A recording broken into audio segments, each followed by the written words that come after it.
आज हम लोग पढ़ेंगे एलसीएम एचसीएफ का रिलेशन।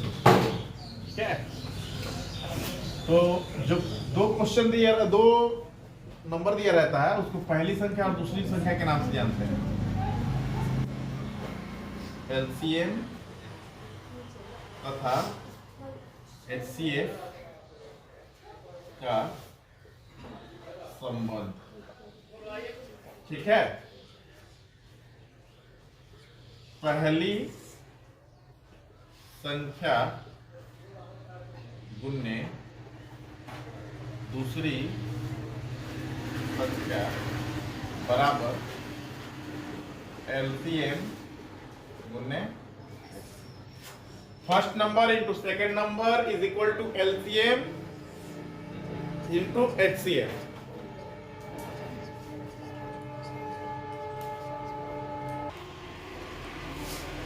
तो ये रिलेशन होता है इसका, पहली संख्या और दूसरी संख्या का जो गुणनफल होता है, इसको कहीं कहीं ऐसे भी लिखा रहता है।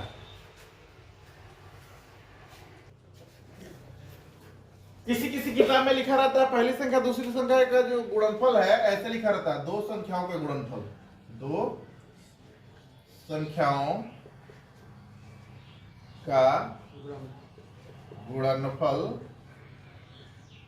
बराबर एलसीएम गुने एचसीएफ।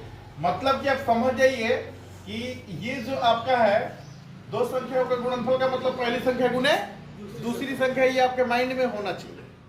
अब चार आइटम आपके पास है। चार आइटम कौन कौन सा है भाई? पहला आइटम पहली संख्या, दूसरा आइटम दूसरी संख्या, तीसरा आइटम एलसीएम, चौथा आइटम एचसीएफ।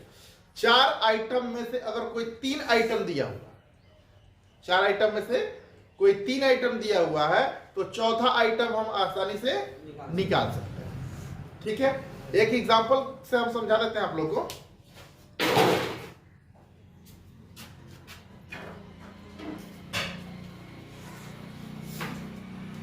ये दो लिए है ना, एक स्टिक है, इधर पहली संख्या दूसरी संख्या, इधर एलसीएम एचसीएफ। ठीक है,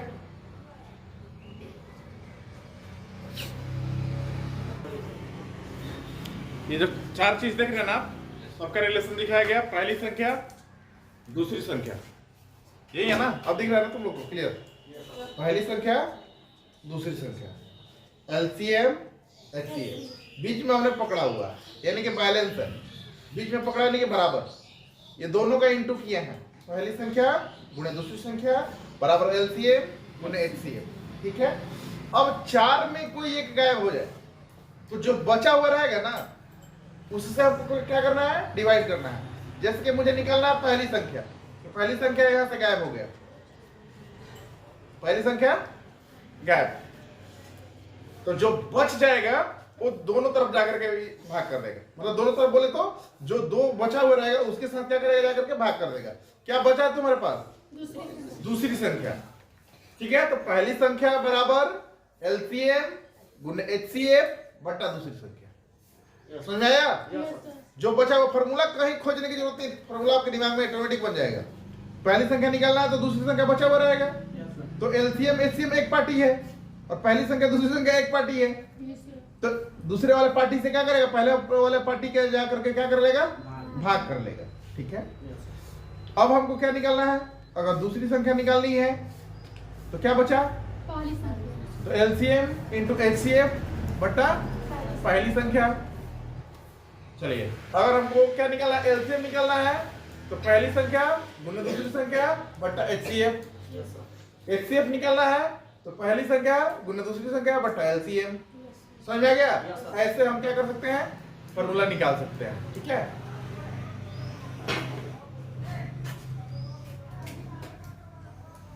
पहली संख्या बराबर एलसीएम गुणे एचसीएफ बटा पहली संख्या निकाला तो दूसरी संख्या बचा है ना, तो दूसरी संख्या करेगा क्या करेगा? भाग करेगा। दूसरी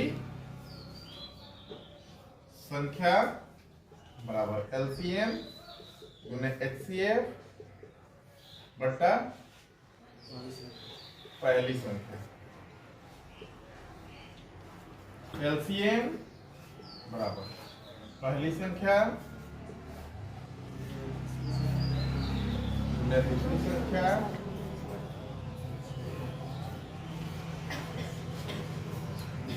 बटा एचसीएम बराबर पहली संख्या गुणित दूसरी संख्या बट्टा। और एक चीज हमेशा ध्यान रखना कि कभी कभी तुम लोग सोचते हो कि आज नहीं हम कल याद कर लेंगे, यही होता है जिसके कारण तुम लोग से याद नहीं होता है कि क्लास में दिया गया, आज पढ़ने बैठे नींद आने लगी, चलो छोड़ो आज छोड़ देते हैं कल करेंगे, ऐसे बोलते हो ना। अगले दिन आप सोचो कि अगले दिन क्या है कि और मिल जाएगा, स्टॉक आपका बढ़ते जाएगा, फिर याद हो नहीं पाएगा आप लोगों से। इसलिए पर डे का रूटीन बनाओ कि थोड़ा थोड़ा जो मिलता है उसको याद करते जाओ। नहीं याद करोगे तो फिर एक साल का बोझ समझ लो कि पहाड़ की तरह लगने लगेगा और कुछ नहीं हो पाएगा। ठीक है, बाकी अब तुम लोग की मर्जी, क्या करो, जल्दी नोट करो इसको।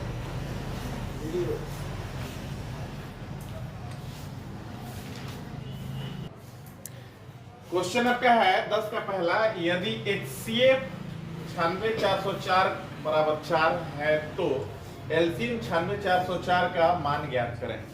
तो जो मैंने फॉर्मूला में पहली संख्या दूसरी संख्या का जिक्र किया था, तो ये जो लिखा हुआ है HCF, समझिए इसको पहले, HCF 96404 बराबर 4 लिखा है ना।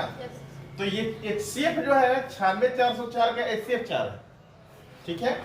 ये 96 जो है ये है आपका पहली संख्या, पहली संख्या। ये 404 जो है ये है आपका दूसरी संख्या, ठीक है सर। तो आपके पास तीन चीज है, पहली संख्या दूसरी संख्या HCF। लापता है आपका LCM, बोल रहा है फाइंड करने के लिए निकालिए। तो सीधे आप फॉर्मूला यहां ऐसे लगाएंगे। अब ये चीज मतलब समझने के लिए मैंने लिखा था, इसकी कहीं जिक्र नहीं होगी, ठीक है। ये बस पहला सवाल था इसलिए ऐसे लिख दिया, आप इसको लिखेंगे नहीं बार बार। अब LCM 96404 बराबर, ये देख करके आपको क्लियर कट समझ में आ जाएगा कि क्या है, किसका निकालना है। अगर कहीं गड़बड़ होने के चांस होगा तो वो भी चांस खत्म हो जाएगा। लेकिन आप फॉर्मूला लिखेंगे, फॉर्मूला क्या लिखेंगे भैया, पहली संख्या गुने दूसरी संख्या बट्टा HCF। पहली संख्या 96, दूसरी संख्या 404 और HCF हमारा 4 से भाग करेंगे, ये आएगा हमारा 101 में 96 से गुणा करेंगे, आएगा 96। यही हमारा आंसर। यहाँ लास्ट में लिख सकते हैं आप LCM 96404, ठीक है सर।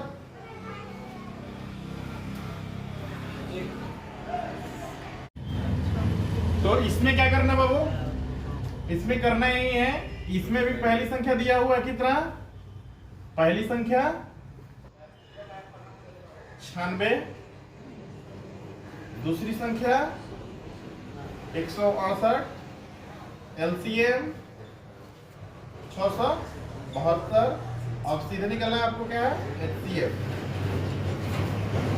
96 क्या हो जाएगा इसका, पहली संख्या गुने दूसरी संख्या बट्टा LCM। पहली संख्या कितना हो गया हमारा, पहली संख्या हो गया 600, तो सॉरी पहली संख्या हो गया 96, 168 दूसरी संख्या है और HCF 672। अब 7 से कटा दीजिए, 7 टाइम में कट जाएगा और इस 7 से कटा दीजिए, 7 टू जा 14, 2 8, 7 4 जा 28। मतलब कि HCF 96 168 24।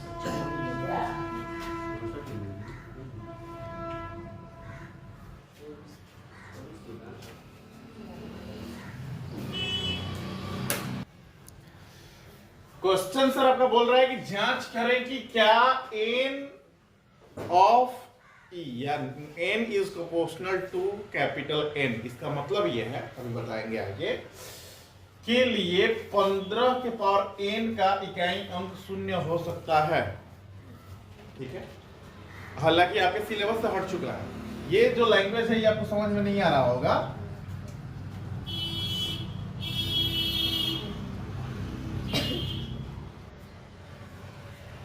ठीक है, इधर वाला देखो, ये जो होता है सदस्य होता है, इधर क्या रहता है सदस्य।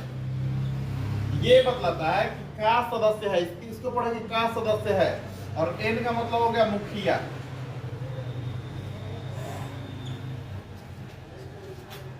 समझ में आया? मुखिया का मतलब पंचायत वाला मुखिया नहीं, घर का हेड। कोई भी अगर हमारे घर आता है तो अगर हमको नहीं जानता तो जरूर हमारे पापा के नाम पूछते हैं कि फलाना का लड़का, दादा के नाम रख देता है कि इनके घर जाना है।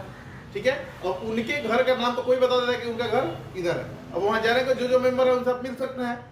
तो ये चीज बतला रहा है कि ये स्मॉल n जो है इस कैपिटल N का क्या है, मेंबर है। ठीक है, तो कैपिटल N क्या है भैया, तो आपको पढ़ाया था कि n जो है ये नेचुरल नंबर के लिए लिखा जाता है, प्राकृतिक संख्या के लिए लिखा जाता है। ठीक है, तो इसको ऐसे लिख सकते हैं n is equal to 1 2 3 4 5 6 7 8 dot dot, इसको समुच्चय बोला जाता है। ठीक है, यानी कि कैपिटल N जो है एक ऐसे नंबर्स का क्या है, समुच्चय है, लीड कर रहा है, जो नंबर 1 से शुरू होकर के अनंत तक जाता है। समझ में आया? ये चीज यही बतलाता है जो कि आपको 11th क्लास में पढ़ना है। ठीक है, आपके पहले 9th क्लास में था, सिलेबस से कट चुका है, इसलिए आपको थोड़ा सा ये नया लगा है। तो ये स्मॉल n के बदले में ये टोटल जो लिखे हैं, स्मॉल n बराबर 1 भी है, स्मॉल n बराबर 2 भी है, स्मॉल n बराबर 3 भी है, स्मॉल n बराबर 4 भी है। ठीक है, तो अब आते हैं क्वेश्चन पे, प्रमाण। प्रमाण क्या दोस्त, 15 के पावर n, तो 15 का अभाज्य गुणनखंड जब हम करेंगे तो ये क्या होगा, 3 पचे 15।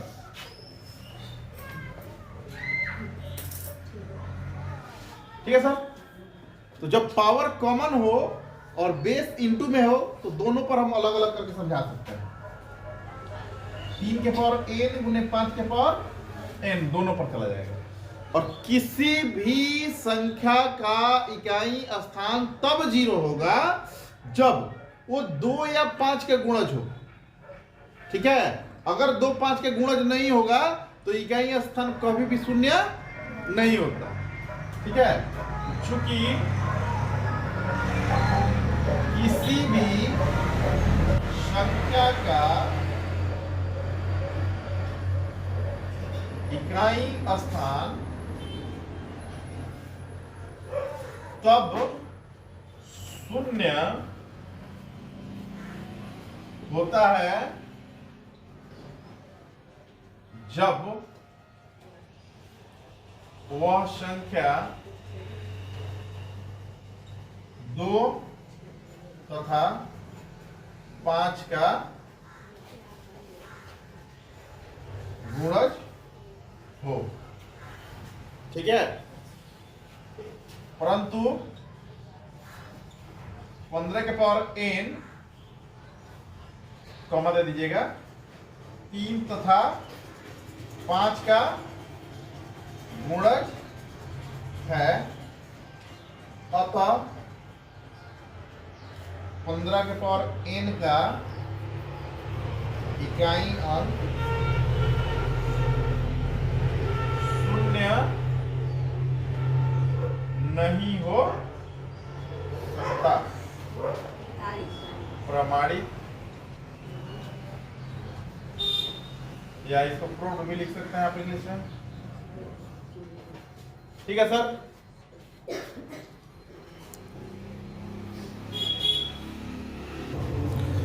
तो सर इस क्वेश्चन में एक चीज का ध्यान देना है। क्वेश्चन आपका क्या बोल रहा है कि जांच करें कि क्या किसी प्राकृत संख्या n के लिए 24 की पावर n का इकाई अंक 5 हो सकता है। तो n क्या है? n एक प्राकृत संख्या है। प्राकृत संख्या का मतलब वही 1 से शुरू होने वाली संख्या है, ठीक है। तो कब 5 होगा? 0 के लिए तो पता चल गया कि 0 होने के लिए क्या होना चाहिए? 2 या 5 के गुणज होना चाहिए। सॉरी 2 या 5 बोल रहा है 2 और 5 दोनों का होना चाहिए, तभी जाकर के 0 हो सकता है। लेकिन इसके लिए क्या होना चाहिए? 5 होने के लिए, 5 होने के लिए फॉर्मेट याद रखिए। चलो पहले इसको तोड़ ही ले 24 की पावर n 2 गुने 2 गुने 2 गुने 3 के पावर n। तो 2 को बार आया है 3 बार, 2 के पावर 3 गुने 3 होल पावर n। इसको ऐसे लिख सकते हैं 2 के पावर 3n गुने 3 के पावर n, ठीक है। चूंकि किसी भी संख्या का इकाई स्थान 5 होने के लिए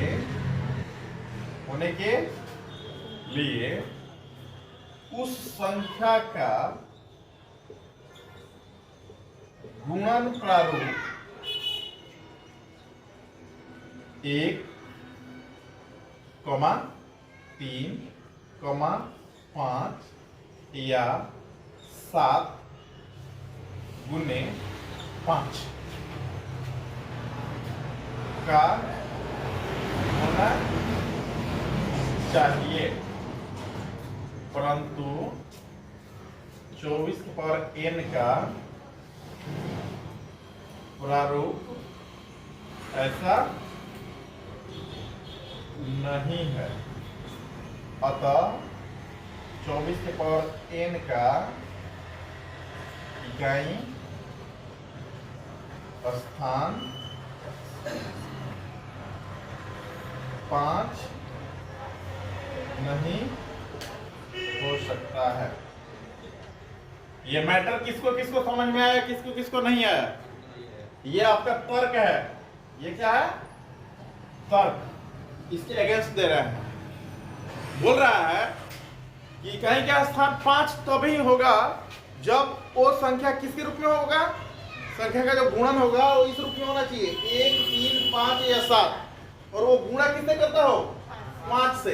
1 बचे 5, 3 बचे 15 इकाई के स्थान 5, 25 इकाई के स्थान 5, 7 बचे 35 इकाई के स्थान 5।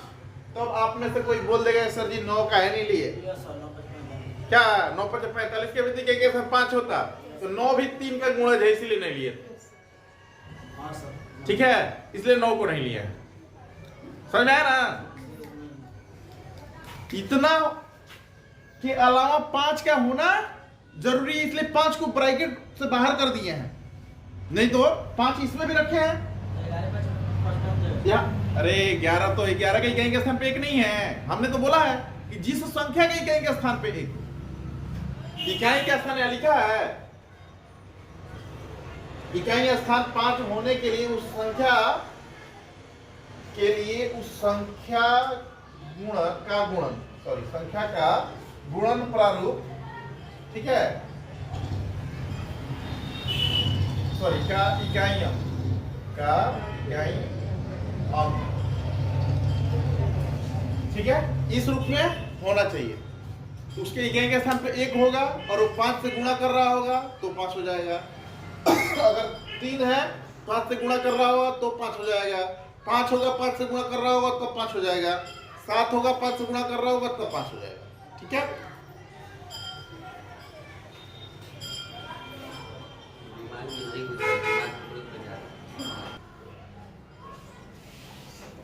ठीक है, दो संख्या को गुणा करेंगे तभी रिजल्ट आएगा, और दो संख्या को गुणा करके रिजल्ट हमको इकाई सब कितना लाना है? 5 लाना है।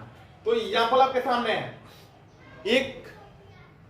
दो संख्या को जब गुणा करेंगे तो एक संख्या का 5 होना जरूरी है। तो एक संख्या जब हमारा 5 हो गया और दूसरी संख्या जो हम बोले हैं वो उसका इकाई अंक इनमें से कोई एक होना चाहिए। एक होना चाहिए, ना तो 3 होना चाहिए, ना तो 5 होना चाहिए, ना तो 7 होना चाहिए। जो कि दिखा दिए, एक में 5 से गुणा करेंगे तो भी 5 आ गया, 3 से किए तो भी 5 आ गया, 5 में 5 से किए तो भी कहीं के साथ 5 आ गया, 7 में 5 से गुणा किए तो भी कहीं के साथ कितना आ गया, 5 आ गया। ये किसी भी संख्या पर लागू हो सकता है। ठीक है, देखिए सर आगे का क्वेश्चन है कि व्याख्या करें कि 7 गुने 11 गुने 13 प्लस 7 एक भाज्य संख्या है। तो सबसे पहले हम उस भाज्य संख्या से परिचित हो जाएंगे। भाज्य संख्या क्या है? जिस संख्या के 2 से अधिक अपवर्तक हैं वो भाज्य संख्या है। मतलब जो संख्या एक और खुद के अलावा किसी और से भी कटे वही संख्या क्या है? भाज्य संख्या है। ठीक है, तो आते हैं हम सॉल्यूशन पे।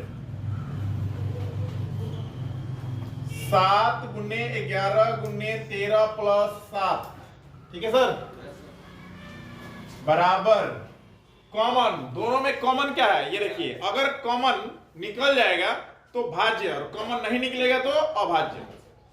तो 7 यहां भी है, 7 यहां भी है, 7 निकल गया सर कॉमन, तो यहां 7 को छोड़ देंगे। 11 गुने 13 प्लस यहां कुछ नहीं तो एक छुपा हुआ है, तो एक छुपा हुआ है ना सर, तो क्या करेंगे यहां एक बच जाएगा।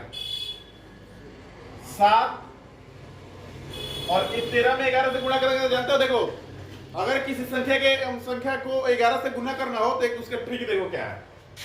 13 गुने 11 हमको करना है ना, तो हम थोड़ा सा गैप बना देंगे 13 में, 1 और 3 गैप बन गया, और दोनों को जोड़ दो, 3 को 1 4 को हो गए गुणा। ठीक है, 143 प्लस 1, 7 ब्रैकेट हटेगा, गुणा का चिन्ह लग जाएगा 144। जब इस रूप में आ जाए तो संख्या क्या है? भाज्य है। अतः संख्या भाज्य है। ठीक है सर, तर्क दे देते हैं। तर्क क्या होगा कि जब व्यंजक में, इसको व्यंजक बोलेंगे, ठीक है, जब व्यंजक में कोई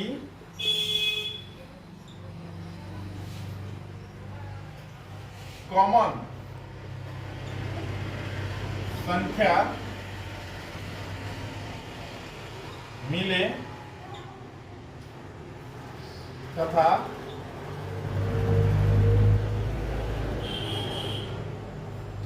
वह एक कंप्लीट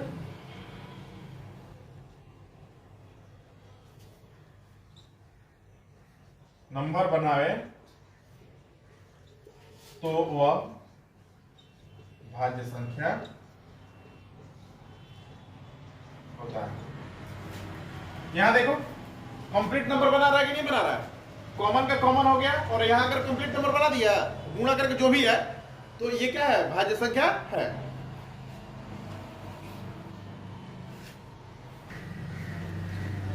बोल रहा है कि व्याख्या करें कि 7 गुने 11 गुने 13 प्लस 17 एक भाज्य संख्या है। तो देखो भाई, इसमें कोई भी कॉमन नहीं है ना, तो लिखेंगे नहीं। 7 गुने 11 गुने 13 प्लस 17 एक अभाज्य संख्या है। भाज्य नहीं है तो क्या है? अभाज्य संख्या है, क्योंकि इसमें कोई भी उभयनिष्ठ मतलब कॉमन ही होता है, पद नहीं है। हो गया?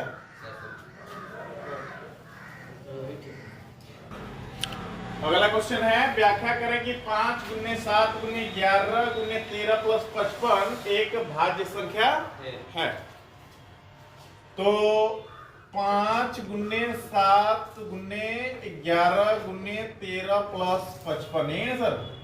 इसको हम फिर एक बार ब्रेक कर देते हैं। 5 प्लस 7 गुने 11 प्लस 13 अब प्लस 55 को तोड़ देते हैं, 5 गुने 11 टूटेगा क्या? टूटेगा ना। तो 5 यहाँ भी है, यहाँ भी है, 11 यहाँ भी है, यहाँ भी है। इसका मतलब 5 और 11 कॉमन निकल जाएगा। ठीक है, तो यहाँ क्या बचा? 7 और यहाँ 13। अब प्लस यहाँ ये टोटली निकल गया तो 1 बचा। 11 पचे 55 अगुने 13 से 91 प्लस ये 1 55 अगुने 11 91 92 गुणा कर क्या कह रहा हूं, तो डायरेक्ट यहां लिख देते हैं। हाँ, यह एक भाज्य संख्या है। कोई दिक्कत?